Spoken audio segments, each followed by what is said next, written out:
Hi everyone, thanks for joining in today's session. Today we'll be talking about the media, the what's happening in the media and what is next for the media. Today I have with me very experienced person from the industry. Firstly, I would like to introduce you to James Batchelor, who used to be the editor in chief of Games Industry Biz, but now he moved into more into the PR side of Digital Banditos. Next we have Daniel Robson from IGN Japan, the executive director at IGN Japan, and then we have Rehan Hooda from IGN India. He's the editor in chief. So, why would not you guys just go and talk a little bit about yourself before we get into the main discussion?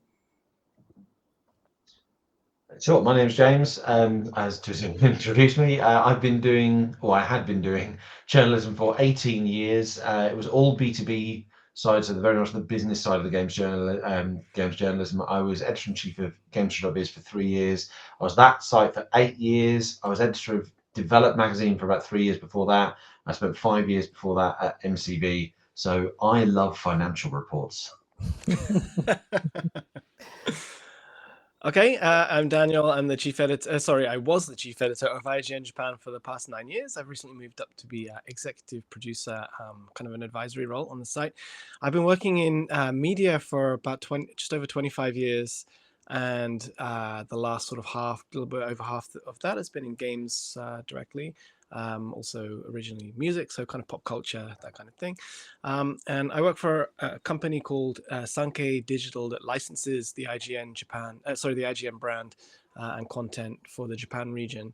And we are a quite large media company, part of a large conglomerate that has TV and radio and newspapers and all that kind of thing. But we're kind of a digital subsidiary business, and so we operate IGN Japan, and then we also do consultancy for companies looking to come into Japan into the game space. Hey, my name is Rehan. I would define myself as an accidental journalist. I've been in media for almost 9 years, and first 5 years were spent in consumer technology because I love gadgets and technology. And I've been leading IGN India since 2022. I am the editor in chief, and like Daniel, I work with a separate company, Folk Media in India, and we license the IGN brand in India.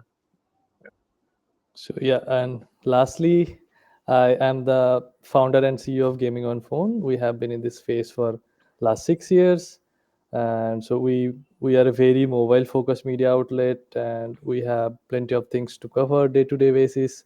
And we also host our annual Gaming on Phone awards, and of course this Gaming on Phone conference. So now we would get into the main discussion area. So for media, or particularly in games media, right now the hot thing is the change in Google algorithms in last couple of years. So firstly, I would like to ask the panelists, like, what are your thoughts on the Google's changing algorithms over the last 2 and 2.5 years, and how those have been affected to where you work at or used to work at, maybe.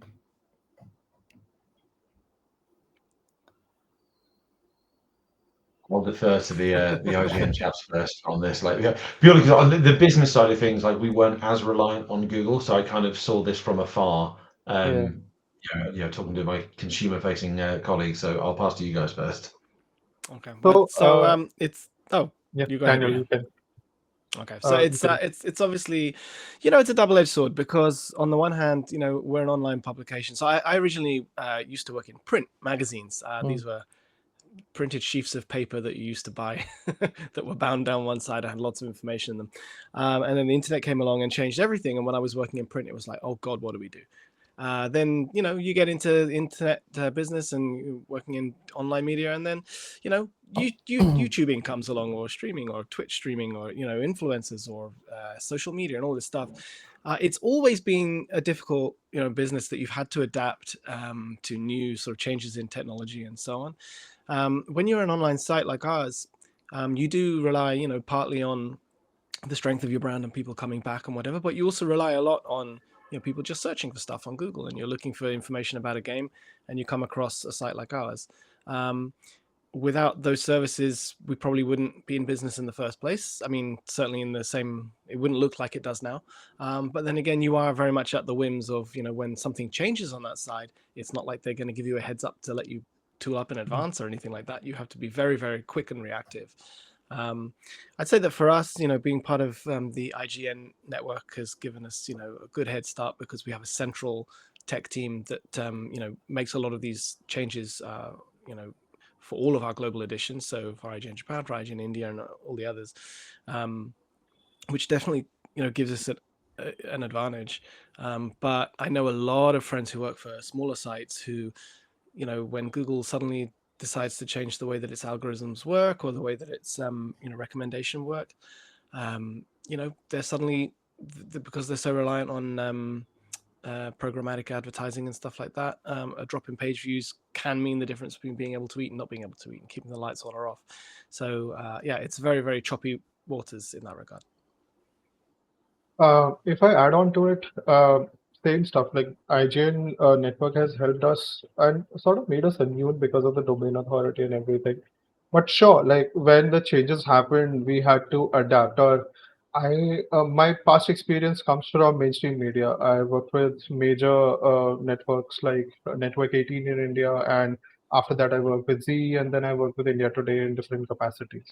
So over, I guess, like first 5 6 years of my career, I have seen how ebb and flow it can be, and how you literally have to figure and dig deep about what a particular team member is interested in, for that matter. If they want to get into a very niche thing, and Google will be like, oh, this is a great interesting thing, people are reading about it, let's give them traffic. And like one small change and it will just vanish. And the same thing that I saw all across, like a lot of independent blogs in India that I've seen since 12 15 years just evaporate or shut shop in last 1.5 2 years. And I mean, we had to make some changes, and we saw some interesting, or rather very much like huge success in niches like anime manga in India, and for example K dramas as well, like which I never imagined. Like I thought, like mainstream AAA games or mobile games would be the way to go. And because of how the brand is and how it's still perceived in India, we are still not known for gaming or mobile phone gaming and mobiles for that matter. So I'm trying to do that as well, but I guess the key to survival, I would say, in all of this is to keep our eyes open and keep making changes, and never really shoehorn or focus yourself in one particular thing. I always tell my team that come to me with pitches, whatever you're interested in, and do not ever be afraid to pitch and to just experiment. So that has helped us out. So if I could add a couple of things, like not so much advice, like just kind of observances of like the impact Google has. One is that and this has been true for the longest time, Google is determined to keep people on their page, on their site, without feeding through to media sites. Like I feel so sorry for consumer sites who are quite guide centric, like, because that is a major source of traffic. The amount of times, and I confess I do it. You Google, like, you're trying to find, you're stuck in the game, you search for the problem on Google, and it says it in the summary underneath the link before you even click through it, and I won't click through because I've got the answer, and it's awful, but it works. The thing that's annoying me at the moment is like they've now got like the AI overview. I personally scroll past that because I know that half the time that is wrong, or at least reading stuff completely out of context, so that I can't rely on that. I know, like, anecdotally, I know friends and family who just like read that and it's like, oh, it's this. It's like, no, that's not correct. The other thing I would say, like, just the sheer power of the company, the algorithm, like the dominance it has, it can literally kill a website for almost no reason. So I'm citing here, there's an absolutely brilliant report on thegamebusiness.com. It's a new site by a friend and a former colleague of mine. Thegamebusiness.com did a great report on like the future of the media and so forth.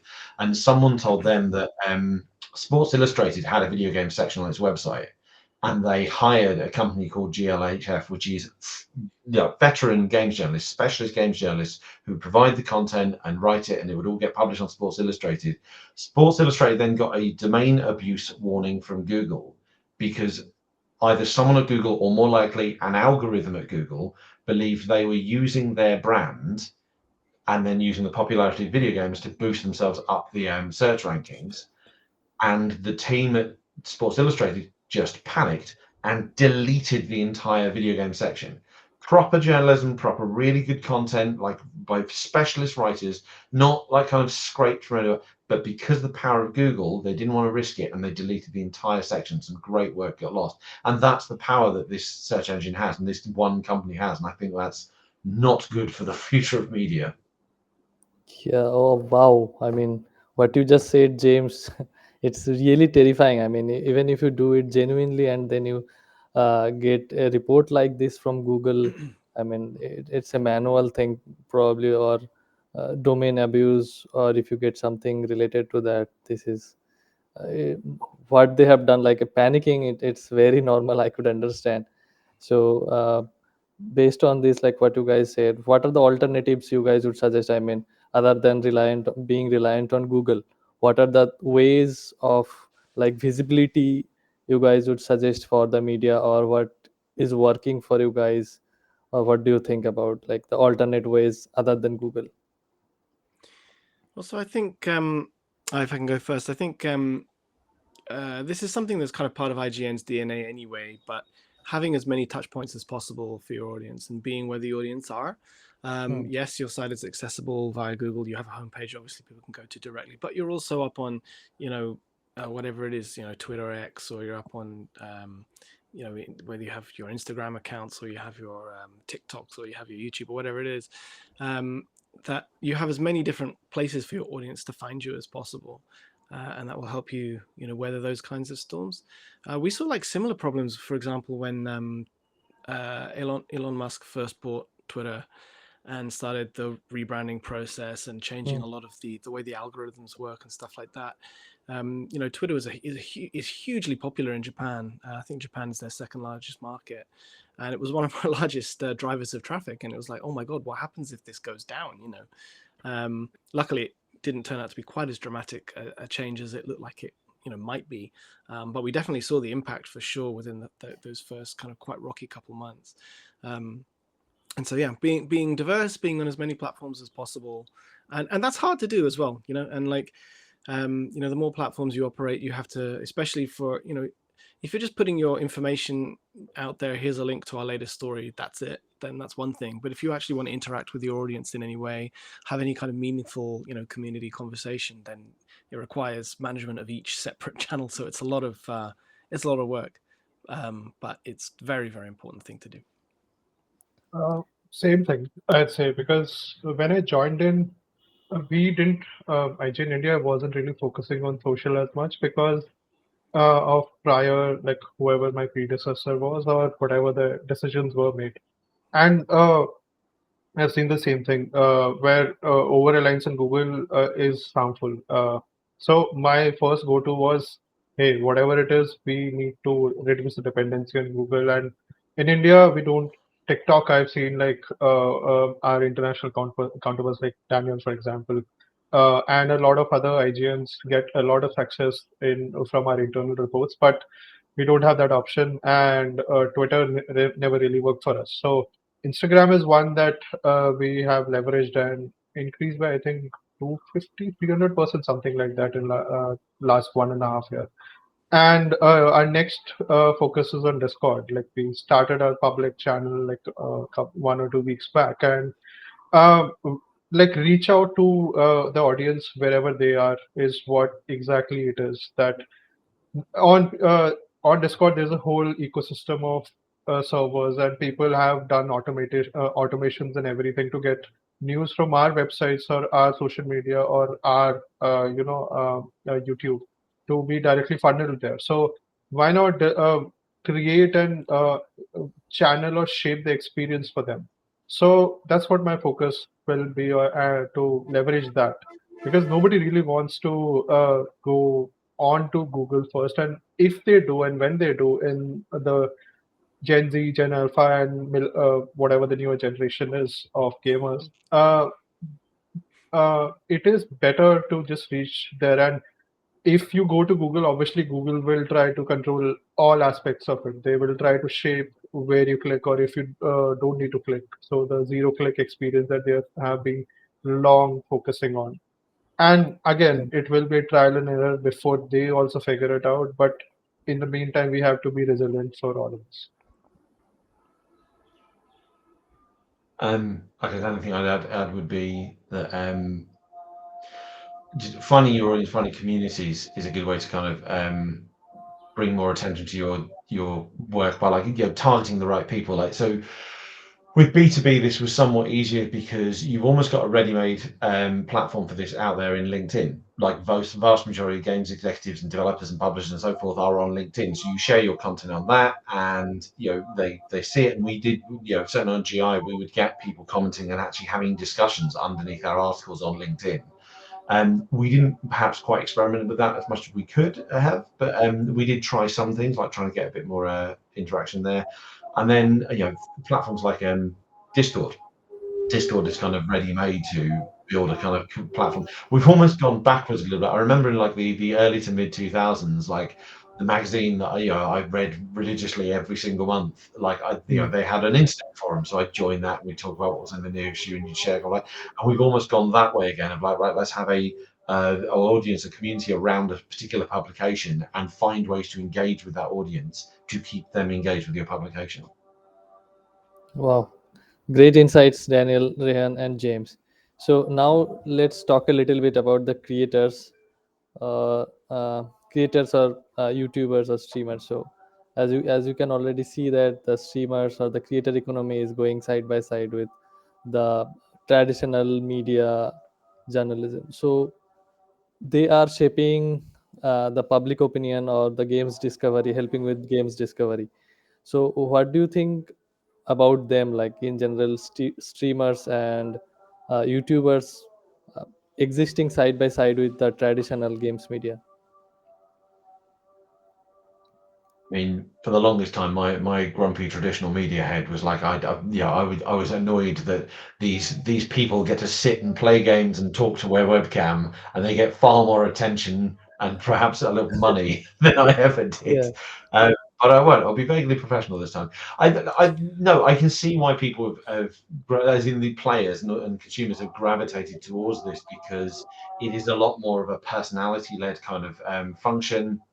It kind of holds your attention a lot longer. Like I never like saw too much of like kind of specific traffic stuff, but you think average view to websites would be measured in minutes. People would come on, read an article for a few minutes and then disappear. Whereas if you've got a 20-minute YouTube video or an hour-long stream, people are either going to be with you for that full 20 minutes, that full hour, or they might even kind of like save it. I do this. 20-minute YouTube video, I watch it in like 5-minute stints over the course of a couple of days. Like you hold attention a lot easier as a content creator with something visual and something interactive, like something that, and it gives a far greater impression of what a game is like. Like it's really difficult in a written review or a written preview to convey how a game plays. You spend 30 seconds watching a Twitch streamer playing a game that you are considering buying, you understand that game. Chances are you understand how that's going to feel to play and whether or not it's something you're interested in. So I can see why these content creators have become more popular. I think the important thing with them has always been it's making sure they've got the same kind of integrity and chops that journalists have. I'm not going to go into the whole like ethics kind of argument, but like there are countless examples from the past where a publisher has arranged for a YouTuber to play a certain game, and it has been stipulated they must not show glitches, they must not show this, they must not show that, they mustn't say anything negative, and if not received payment, they've received some sort of free access or bonus or something, and this has not been disclosed. And traditional media doesn't do that. Like for all the conspiracy theories, it doesn't. When you're going through traditional media, and particularly if you've got kind of veteran journalists above you, you learn a lot about the proper processes of Yeah. how things should be done. I'm sorry, I'm off on a rant now. Bear with me. Like even like YouTubers and content creators who will comment on industry issues, and they're like, all right, I've heard it from this one person in the industry who I know, and therefore this is fact. We journalists know that no, you need multiple people to comment, even if it's off the record, and then you still need, if they're accusing a company of something, you need that company to respond to these accusations before you publish anything. Yes. And that whole journalistic process, that's like people with webcams don't necessarily know that. And that's all of them. There's not all of them. There are some incredible people out there on YouTube in particular who are doing some amazing, really good in-depth investigations, and they are brilliant. It's not everyone though. So, Yeah. So, I mean, basically, like the thing is that obviously, depending on, I mean, it's different country to country. I'm sure I'm from the UK. I live in Japan. If you work in a media institution in journalism, there are certain rules and laws that apply to you as well, and that you have to abide by.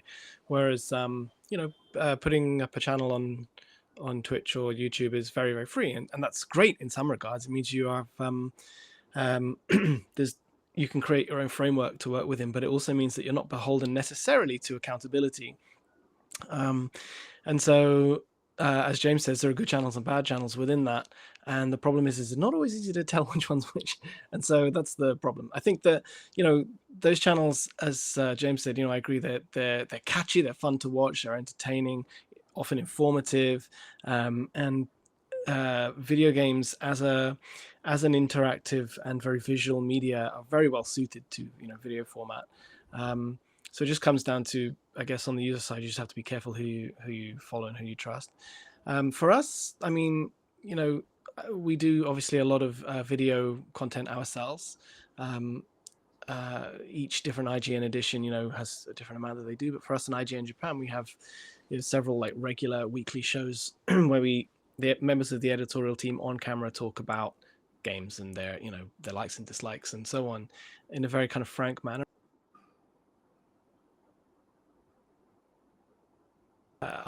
His video stopped, right? Did I stop? Oh, Hello, he's hello, back. hello. Oh, I'm back. Yeah, Sorry yeah. about that.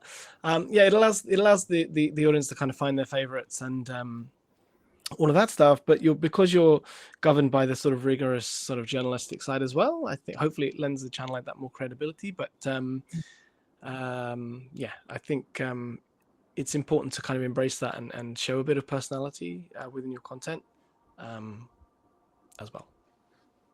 It's the same thing that it is inevitable, I'd say first. So there's no point of us, me personally, on a personal capacity, having opinion or do I like it or do I not like it?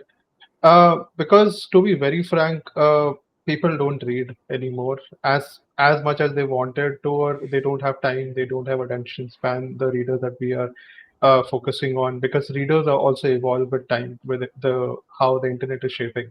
So we have to change with that. And the hard fact is that uh, sure, like on written media now, if I literally ask my team or a casual reader in research on how to shape a content for that matter, I literally ask and have figured out that we are fighting with 5 seconds to like 8 seconds, where a reader will see the headline, they'll see the feature image, and they'll see the first para maybe, and then they'll just scroll because 80%, 70%, something like that, viewership is from mobile.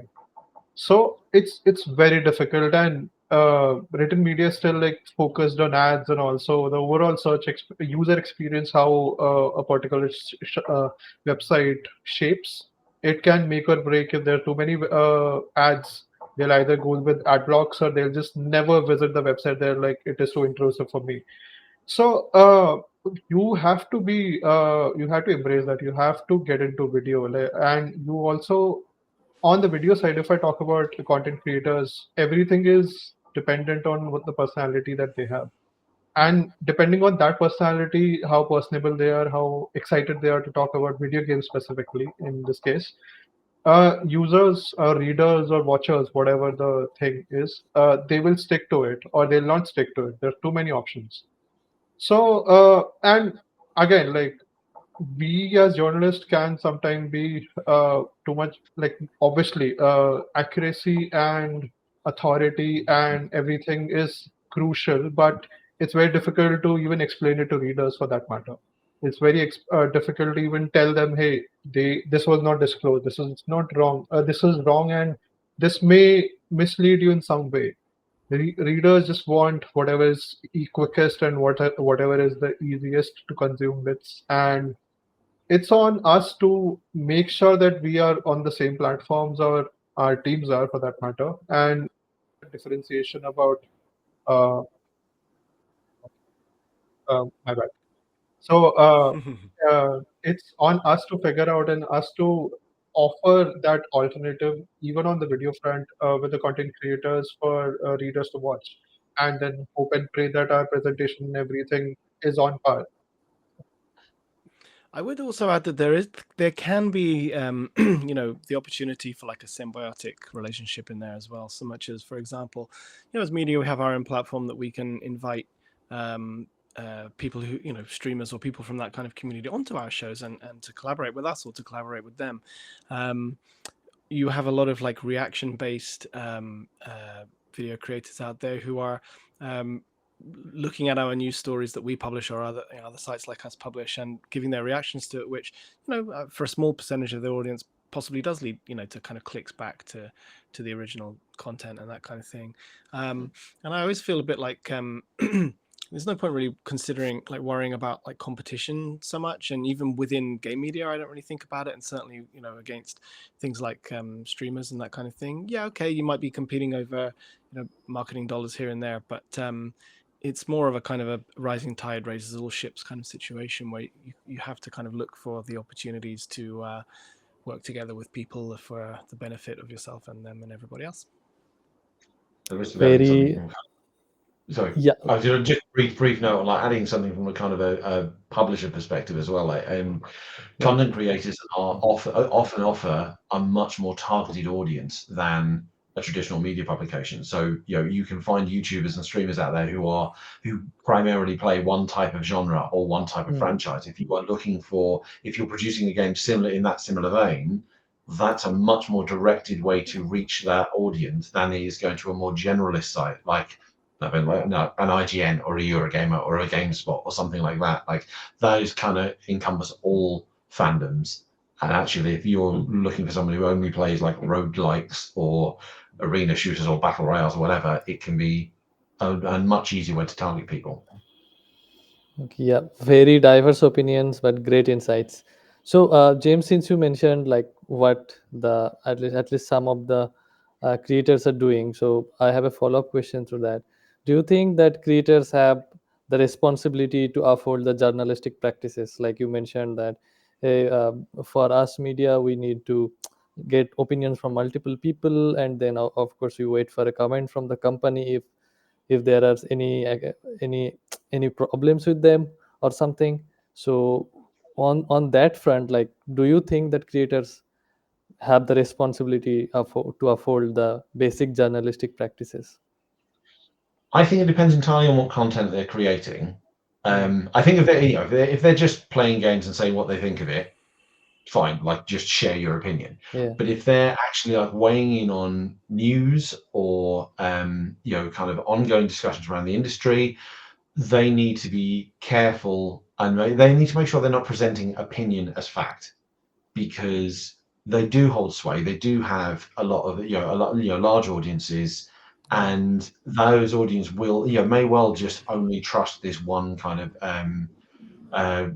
one kind of content creator. So I think if you're going to get into larger topics, then yes, you do need to understand the basics of a journalistic process and make full disclosure. If you're ranting about, I can't even think of a specific example, but hypothetically, if you're ranting about how Xbox is evil and is determined to destroy the industry, and it happens to be that your dad works at PlayStation, it might be worth mentioning that. Yeah. Just a completely ridiculous example, I know, but that's the sort of thing. Like, and again, like I was saying earlier, like if you've heard from an industry, if you found something from industry source, you've seen a leaked email or something, like taking for it's kind of too hard to kind of explain the whole journalistic process in a short panel. But yeah, if you're getting into larger discussions and you're presenting stuff as fact, you need to be sure of those facts and your process behind them.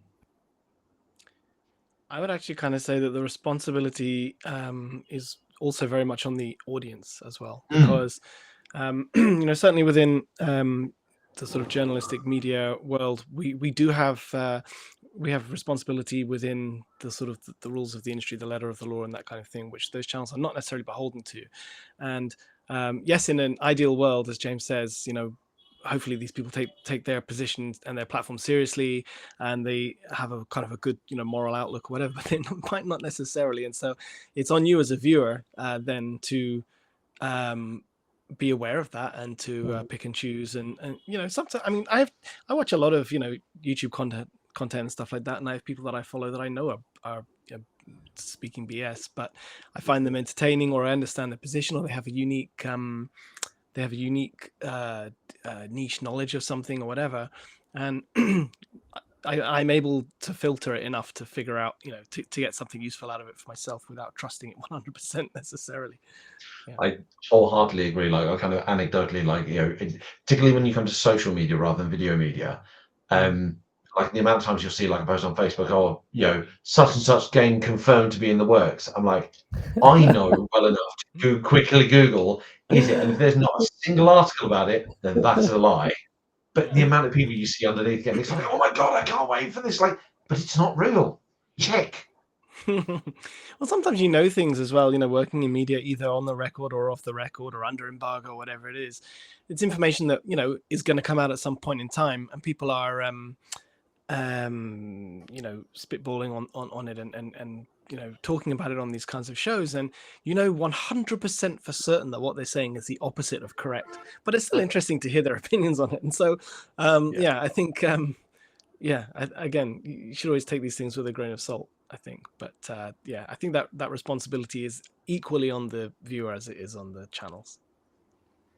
To add to it, I think there's like a whole conversation that we can go on about how social media platforms shape or change our behavior, like as a reader or as a viewer, because it's all algorithm driven, it's outrage driven, and all that. So readers sometimes don't really have that, and even me as a leader, like a EI CEO of IG in India, there are comments or something that will just touch my nerve. I'm like, I want to reply to this particular reader or commenter, explaining them why this is not a fact, but then I just don't get into it, because I'm like, if I start with one, where's the end, and what's the point of it? Yep. You can't reason with some people online. Like, you can be like, a colleague of mine would always, like, he'd post something and people, like fanboys from a particular console tribe would wail it, and he would reply one by one, trying to explain the actual facts of what he said. Still wouldn't get through. So now with GTA 6 around the corner, so every day you would see something new that you didn't know before, like on Twitter, on Facebook, on YouTube. So these fake things are spreading. It's like a wildfire. So now let's talk a little bit about from the publisher perspective. So James, you might be very you are I mean you are getting familiar with it probably more than anybody else in this panel. So when publishers tries to work with, like, maybe collaborate on a new game or something they're working on, so when they try to work with a creator driven economy or from the media, so what are the challenges do they face, or how things work on that side, like which one they would prefer, on like on what basis things work? So I'll very important caveat right now. I'm like 4 months into this job, and I'm still working on kind of my first game launch. But so in terms of, like, publisher preferences in terms of the media, it can be divided. Like, a lot of publishers and developers have cottoned on that. Obviously, content creators have much larger audiences or much more dedicated audiences, and can reach a kind of a very kind of focused audience. People, again, going back to my point about, people spending much more time watching a 20-minute video than they will reading a 5-minute article. So, like, the draw of content creators is big. However, a lot of publishers have worked out that you can't just go to the major influencers, like, the top ones with millions and millions of subscribers. Like, they know they need to reach kind of the more niche ones and the ones that are targeting the people they have. Doing that is tough because there are so damn many content creators out there. It's impossible to find all the Twitch streamers, all the YouTubers who are focusing on games in your area that would best suit the audience that you've got. I think traditional media though does still still has that kind of prestige. It still has that clout. Like it validates it in a way. You couldn't run a purely, or I imagine you couldn't run a purely influencer-led campaign. You might well reach the audience you're trying to reach. But if you got a piece, an article or an interview or a review or a preview or something on IGN, GameSpot, Eurogamer, Giant Bomb, like one of the big ones, that instantly propels your game to a much like a broader audience, a much like higher people, gives it a bit more validation, and it's kind of feeds into each other. Like the influencers do sometimes choose to play something that they've read about in the traditional media. Like traditional media keeps them informed of what games are coming out. They pick something, they really get into it, they start getting popularity for it, and then it does well, and then the traditional media writes about its success. It is somewhat cyclical. But yeah, the vast majority of publishers, I imagine, certainly like I've encountered so far, do like kind of a mix of the two. Okay. It depends. I think it depends also very much. I mean, as somebody who, first of all, within the role of running a media publication, we work a lot with publishers who are looking to promote their games to our audience. Also, since my role's changed and I've taken on less of an editorial focus and working more on the kind of the behind the scenes stuff. Within our company, we actually have a game publishing label called Hyperreal, and so I'm helping them tangentially a little bit with their planning and stuff. And as James said, you need to have a good variety of outlets and options, especially if you're a publisher that has multiple different kinds of games in different genres and so on, because that influencer that you worked with last time on your FPS game might not be the right place for your RPG, for example. And the advantage with media outlets, generally speaking, is that they tend to have a broader range of types of games, types of genres that they cover, and so their audience is used to being exposed to many different kinds of things, whereas going to a very niche media outlet or a very niche channel can be excellent if your game is within that niche, but as soon as it's a millimeter outside that niche, they have no interest necessarily, and so you're having to kind of sustain that as a quite separate network, I would imagine, of outlets. Rehan, would you like to add? No. I mean, in India, it's a very different ball game for me because I work with independent game developers who are a team of 1, 2, 3, or like there are very few. Like I guess I can count them on one hand of my like fingers on one hand that are of that scope, and they are figuring things out because even though it's been a growing story for years and years, but I've seen some real momentum in last, I guess, 1.5, 2 years almost.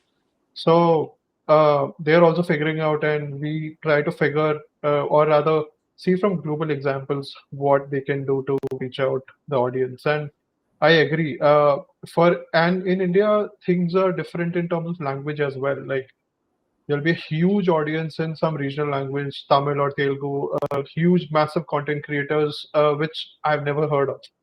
And so I have to tell them or just tell the publishers or game developers that, hey, if you're supporting localization in local Indian languages, go ahead. These are the silos that you want to reach out to. And I have some touch points in the influencer marketing side, which their entire job is to make sure they have lists of top Tamil creators, top Telugu creators, top Marathi creators, and top Hindi creators, English creators. So it's a whole different ball game, and it's evolving, and it will take like easy like 3, 4 years for some 1 or 2 massive games to come into for it to solidify it in India. Great insight once again, James, Daniel, and Rehan. So, since the things have been changing, as you all are understanding, like things are more getting towards the creator side. So, how can the traditional media remain relevant, or maybe what are the ways they can adapt or collaborate to remain relevant in this changing scenario for the media landscape? I guess it's almost like, for example, AI will come and replace whatever, like writers, or they'll wipe out industries.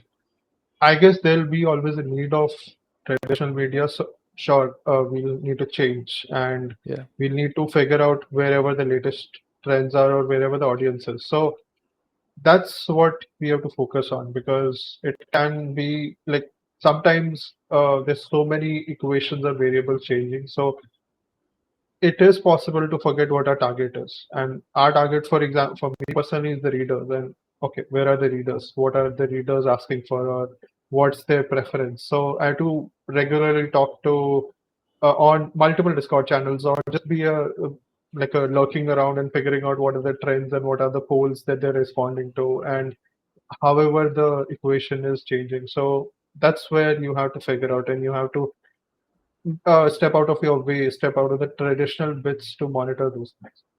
That's one. Hmm. Yeah, I mean, I kind of feel like you sort of the basic core function of what we do as media, whether it's news media and it's reporting and corroborating information, or whether it's like more kind of critical, like criticism based media, where it's all about presenting thoroughly educated opinions to your audience. I think it's curation is a very kind of key part of what we do within media, and I think there's always going to be like an importance for that. And so as I say, I've been working in media for more than 25 years, and at any point you could stick a pin in any of those years and ask any journalist in any of those entertainment media, the sky's about to fall in at any point. It always feels like the whole industry is about to completely disappear and die, Yeah. and it doesn't. It's stuck. It sticks around. And some of these things are cyclical and like fashion, and some of these things are ongoing. But I think the sort of the core basis of basics of what you do is going to remain the same. Then it just becomes a case of reaching the audience where they are, finding ways to keep up with changes in technology. I started in print magazines. Now we do a lot of video. That's completely different, but it's the core of what you're doing is the same. The format is different, and so and I worry about things like the encroachment of AI and the kind of the very quick and general acceptance of shoddy and incorrect information that is spreading around, and it's bad. But I think at some point people will start to yearn for properly curated information again. Just to add to that, like tangent from earlier in the conversation about comments on social media, there'll be like 15-20% of commenters which will literally have the exact same opinion, or they'll be like, you should have checked this. It's like a couple of second, like 5 second Google search or whatever. So audience need to change, and they will change with whatever, like however AI will force them to change, in fact. So we have to be there for them, or they'll always be a need for traditional media. And there are times when I see such comments, I'm like, yes, this guy gets it finally. And so that's what it is.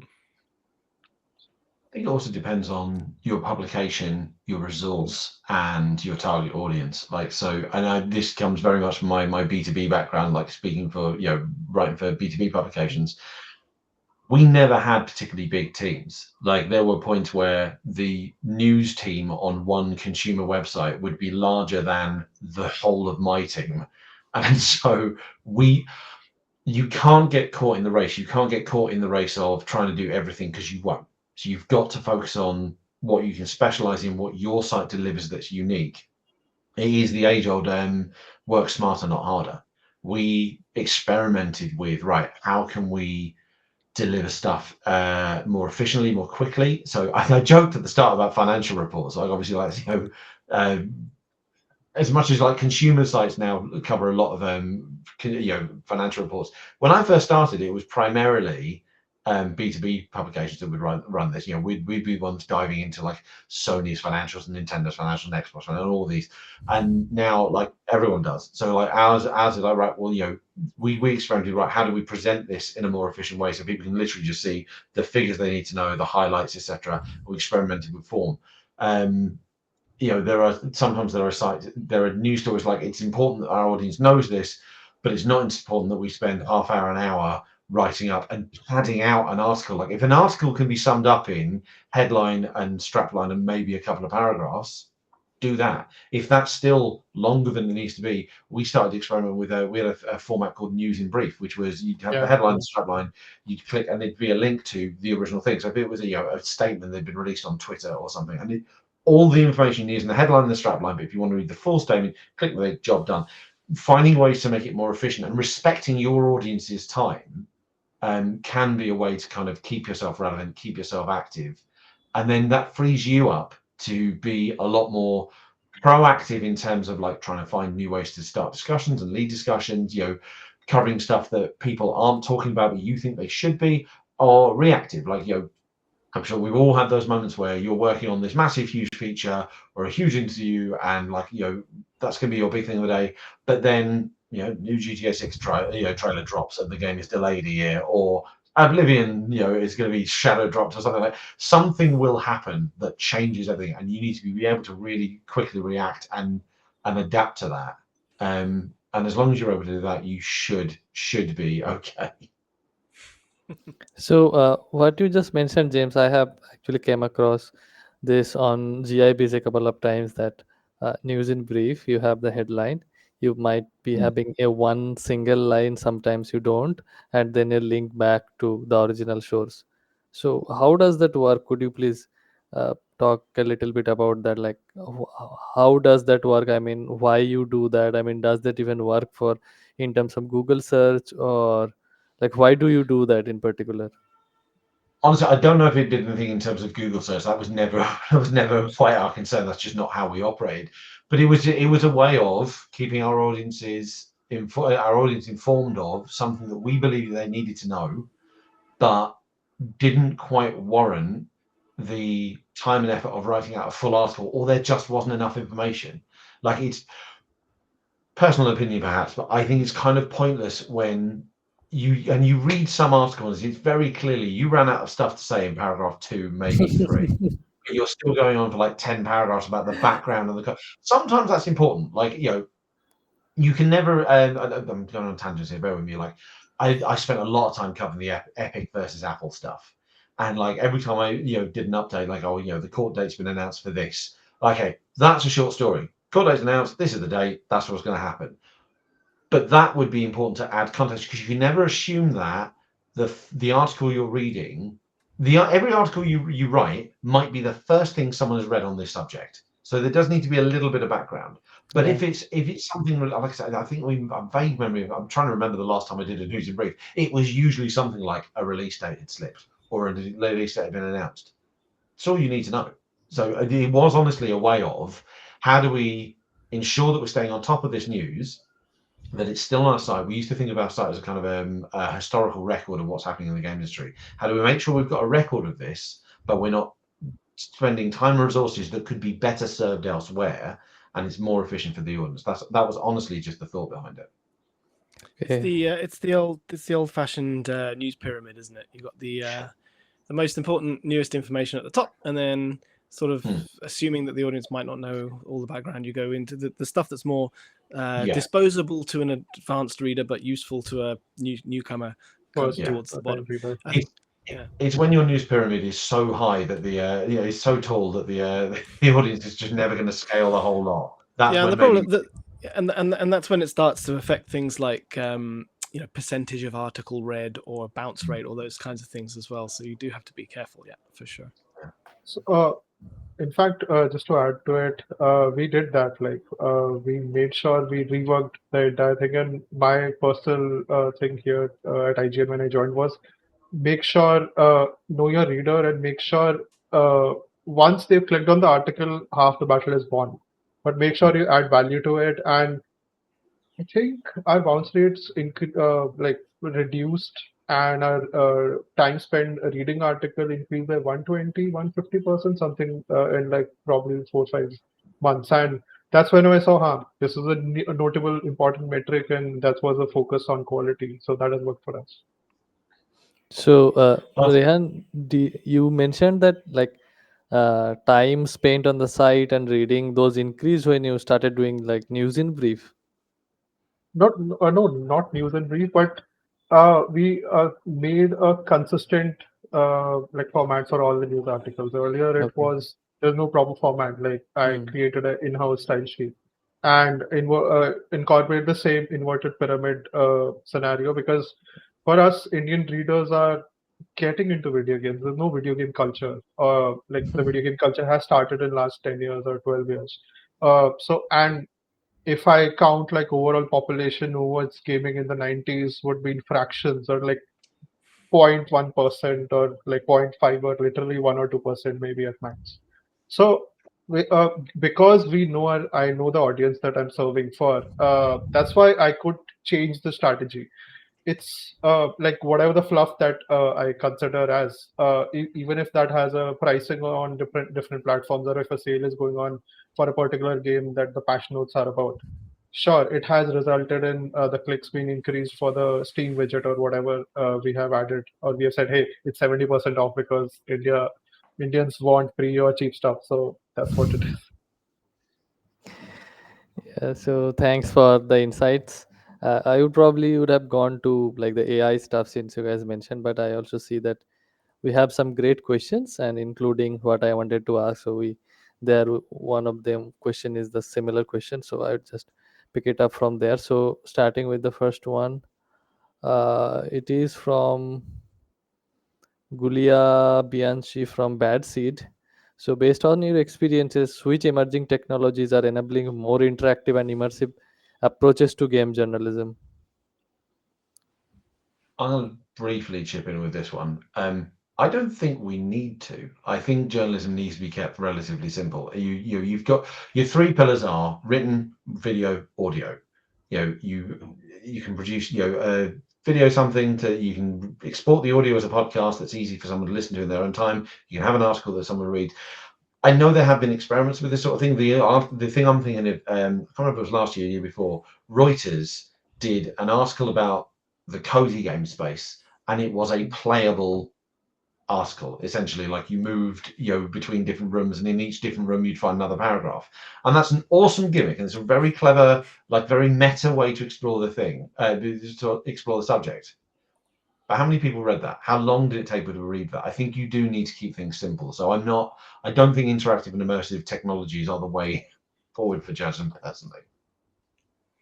I think there's ways to make your coverage more immersive or more sort of involving the readers more without necessarily worrying too much about technology so much as the way that you're using the tools you have at your disposal. On social media, for example, you could do UGC campaigns. You can do you can arrange offline events or online events over Discord where you meet up with your audience. You can experiment with formats that present the information in a way that makes it fun or interesting to read without necessarily having to kind of reinvent the wheel. When I worked in print, this is one of the great advantages with print is that you could present the information on the page in such a rich, diverse array of different ways and make it with great graphic design or whatever. It just doesn't really work on the internet because as soon as you make something that's complicated, it's just annoying to use. And in our case, as Rehan said, probably. Oh, Rehan, you might have to repeat what you said. Oh no! Did I drop out again? Hello. Yeah. Am I yeah, here? you're back. Okay. Sorry about that. I'm not sure the reason why. Yeah, so about 70 or 80% of our audience are reading on mobile, and if you've ever tried to look at like a rich content site on your phone, it's so annoying in most cases, and it has the opposite effect. So I think it's all about engaging people through their minds with the power of your creative content. As James said and Daniel said, I take like mix of both approaches. Keep it simple and keep it interactive enough. So for me, it's like, hey, sure, insert some screenshots from the game or some trailer or some social media post that they made, which is relevant to the news article, which is interactive enough, and people will like get more information than what they would have assumed from the headline itself, and that's more than enough, I would say. And sure, like I've gone through whatever is possible from HTML, whatever in the text field is possible, but it doesn't really work. And the at the end of it, you have to figure out how much time do you have and how much resources do you have. If you're spending too much on this, how many people will read? It's a waste. The problem is you don't really know necessarily what format your readers are reading on at any given time, and it's so fractured these days, and especially with like when you get into people who might be reading on desktop, who might be reading on Android phones, where the specs are all over the place, all over the map, Screen and size, so aspect ratio, yeah. yeah. So you can't really optimize for everything. One thing that I would say that, and this is not really a technology thing, but definitely an immersibility thing, is that for us, if we, for example, wanted to pick up a very small indie game on its own and show it to our audience, it can be a hard sell. Whereas if we have something like Tokyo Game Show, where we have an all-day long live stream with multiple sort of tent poles with major games that are on the stream, and then in between we can place those kind of smaller games, and the audience are engaged because they're waiting, they're interested in seeing it as a kind of a platter of things that are available from that show. They're interested in they're waiting for the Monster Hunter segment that's coming up, but they're more than happy to kind of stick around and be exposed to something new. So I think experimenting with the sort of presentation in terms of formats is quite good. Okay, so well, moving to the next question. So this is from our editorial team, I think. So really enjoying this session. Just curious, now that AI and data tools are easier to use, how can games media use them to make content more personal and relevant without losing the human side, or let us say the unique voices behind the stories? Okay, I have a hot take on this. I guess everyone is sure, like it's natural because everyone is talking about it, and everyone is thinking that it will dramatically change the equation down the line. But I have a suspicion that people will get so sick and tired, the readers specifically, that they'll just go back to in person or physical or whatever, like the opposite of it, what everyone is assuming to be, or some sort of hybrid where they appreciate what the in-person events are, or they appreciate knowing that the other person that they're talking to or the thing that they're reading or consuming is human made. So I think the focus should be to make sure you continue to have contact points to notice the or your readers and figure out what they want. There's no sure, in terms of productivity, in terms of removing manual work or wasted effort, you can integrate whatever the tools that they are. Like for example, I've made some custom tools from Python and all using ChatGPT because I'm not a coder as such, but I know what I want. I need some automated way of removing duplicate news stories from multiple sources that I figure, and I need a cost-effective means. So I have done that. I've done a couple of similar reporting tools for that matter. I need to figure out reports for management on whatever some output is or some metric is. So I'm like, hey, this is the data point of analytics or whatever the other tool is, and I need to present it in this, and I'll spend like a couple of hours figuring out, debugging and changing, and there's a tool ready for me. So you can do all of that, and it is becoming easier with that. But there's no point of reinventing the wheel, as Daniel has said. I feel like AI and these kinds of tools, they are tools, and it's really up to you kind of to find creative ways to use them. I'm still pretty wary though. I mean, for us, we publish in Japanese language, and half of our content is translated from the English language IGN that we translate into Japanese. Half of it's original stuff that we make. Sometimes we produce stuff in English for the global site as well, and so we have a lot of translation going on. And Japanese is not a language that works well with machine translation. It's a nightmare, and educating people on why they shouldn't use it and why it's such a horrible mess is hard to do, because people have in them, they're being told, hey, AI's come along, it's making everything easier.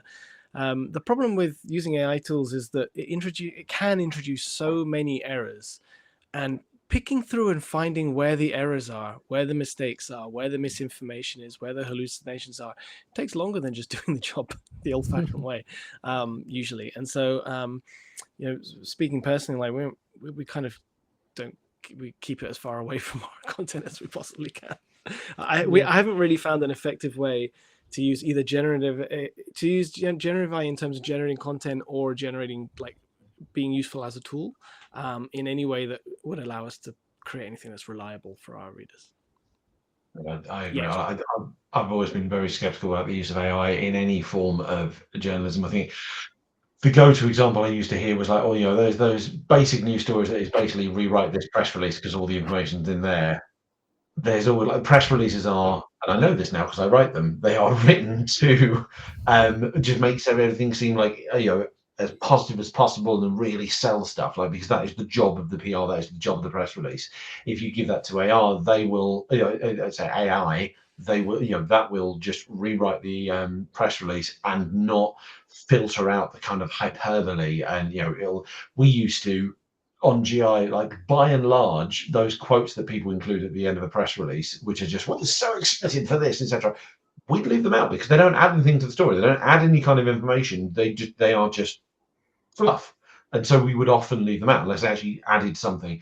So I wouldn't use that. I think the one exception is pretty sure I've used AI tools to help with transcription when you do an interview and you transcribe, because when you do an interview, like half-hour conversation with someone can take a good few hours to transcribe.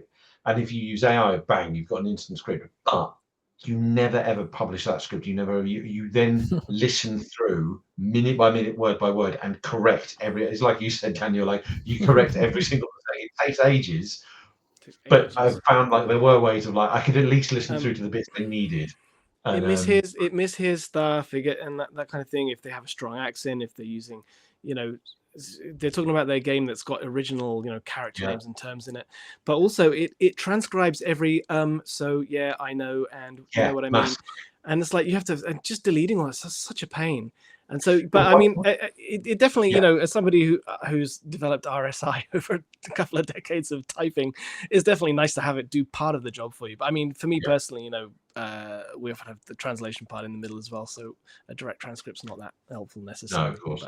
But, Just to clarify, whatever tools I've made is just for internal reporting manual stuff, not for anything for readers. Yeah, that's a good one. So we'll take one more question because we are out of time. So one last question. Okay, let's take this one, the layoff. So this is coming from Michael Smith. His question is: in the light of widespread layoffs in the traditional media over the past 2 years, what key skills do you believe game journalists will need to develop in order to thrive in the era of AI? This is a very interesting question, I think. Actually, I don't think it's. I think you still need the key skills of a journalist. I think you still need to understand that process, the news pyramid at the very least. You still need to understand like what you can and can't print. You still need to understand like just the fundamentals of journalism. You need to understand how to serve what your audience needs. I don't think the advent of AI or the layoffs changes that. It makes it more difficult because other sites can just use AI to churn out nonsense, and the layoffs means you have fewer people to learn from. There's a real talent retention problem because you have layoffs at the bottom, so people who are never quite gaining momentum in their journalistic career, they're never quite gaining the skills and the fundamentals that they would have done in the previous. And then you have experienced journalists like myself who have abandoned ship and moved elsewhere. And that means that I'm not passing on my knowledge. I mean, to people, I'm not training up the next generation, and it's a problem. Yeah, you need to just learn the fundamental. Reach out to journalists that you know or I admire and ask for advice. Perhaps like you need to work with journalists to understand how to be a journalist. I think in terms of like career advice as well, obviously having a large period of layoffs, having a lot of sites, disappearing or downsizing, it also means that, if you want to stay within journalism, you're competing against more people for fewer jobs, which is hard. And again, it all goes back to the basics. But if you have, as a journalist yourself, building up a good reputation by handing in clean copy that's well written, well fact checked, you're an expert in something, you don't miss your deadlines, you can have a good rapport with your editor or whatever it is. Those kind of basics are they've always been there, but if you're in a situation where you're competing with more people, then you definitely want to get that stuff down so that an editor doesn't have a good reason to that has a good reason to want to choose you over somebody else, for sure. And I think I've been through redundancies and stuff, and I've worked for a lot of different media over the years and seen things come and go, and it's really, really tough when you're faced with that. But there's always another opportunity somewhere, and it feels like a small industry, but it's big. And there's if you want to stick around in the industry, there's usually an alternative if you can think laterally, if you can choose, slightly open up your skills a bit, and like James has done, there's always places you can transfer your skills to as well. So I think don't despair, keep a thick skin, and stick to the basics. Uh, the same thing, I think, on my side, quality matters. Quality speaks more than you can ever explain it to anyone. And I've been always surprised where people have, on the PR side or whatever, reached out who I've never spoken to. Sure, some of it might be fluff, but a lot of people in the industry would be like, hey, people are noticing your work or what your team is doing. I'm like, okay, great. Didn't know that because it's difficult to even visualize what the impact is. So, quality first, focus on quality. Second, uh, just don't be one trick pony. Like, make sure you dabble in different things. You know, different sides of the business, which includes some amount of helping the different teams, for example, sales, marketing, and helping them understand and talking to different stakeholders to make sure your knowledge base is as wide as possible. And yeah, that's about it. These are the certain things, and no video, how to handle camera or be presentable or do something like just writing or just being in video or just one particular thing will not help you. Yep. Thanks, James, Rehan, and Daniel. I think he might have been clicked on the leave by mistake, but that is fine. Okay, he's back. Okay. I'm sorry, I don't know what happened. I had a little freak out there. Yeah, you might have clicked on the leave button. So, but I it's don't totally think fine. so, So but we are yeah. ending the session right here. So I'll briefly summarize what we have talked about. So we started with Google's changes to the algorithm to for the media to survive. We talked a little bit about technology. We talked a little bit about the creators and how they are existing side by side with the media and what media needs to do to survive in this changing landscape. We talked a little bit about AI and stuff. And lastly, we talked what we need to do as a journalist to survive in this new era of game journalism. So I think that brings us to the end of the stream. Thank you once again, the audience and the speakers for here. I'm stopping the stream right now.